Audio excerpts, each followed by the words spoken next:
want to talk to you about developing the story and how you chose the first 3 episodes to introduce us to Wanda and Vision's life. And then episode 4, as we've seen, everything changes and it's more traditional Marvel fare. What was your thought process in creating this story? Well, thank you for the question. The content that I'm into right now takes big risks, and I love a story where you're put in a situation and you have to like lean forward and figure out where you are.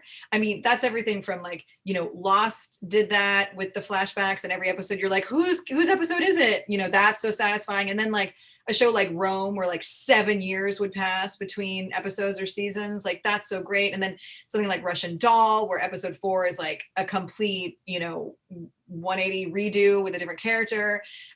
So my approach on this was I wanted to get in on that juice. Like I was like, because especially in features, you don't have that in that, because of the format, you don't have that entire that same tool in your toolbox.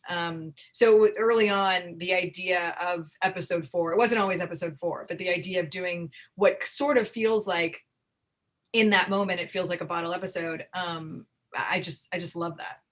So yeah, that was part of my approach, is how can we, if we're doing this thing that's about television, how do we break those rules?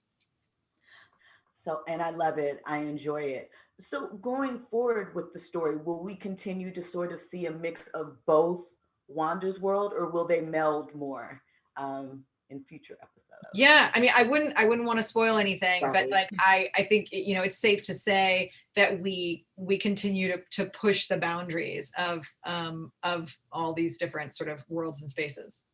And sort of in wrapping up, what has been the most challenging aspect of creating your vision for this show?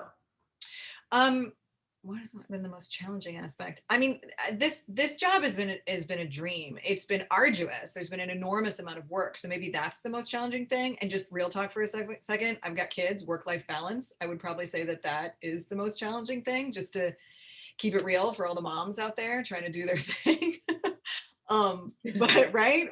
I mean, yeah, I would say that's it. But the job has been a dream, and my partners in this are incredible, and I have felt incredibly lucky and grateful and proud of the end result.